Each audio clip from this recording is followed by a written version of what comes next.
शाम ए गोरी कैसे जी बोला खरी आज शाम ए गोरी तहरा प्यार में हो जाई बादाना में गोरी तहरा प्यार में हो जाई बादाना में गोरी।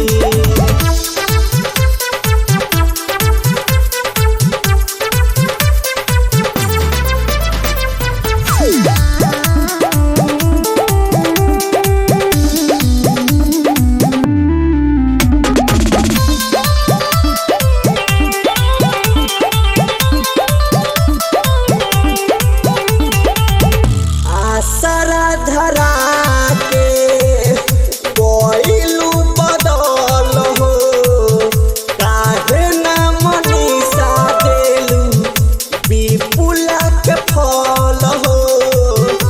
अरे प्यार करला तो देवे के पड़ी। आसरा धरा के कोइलू बदल हो काहे ना मनीषा देलू विपुला के फल हो।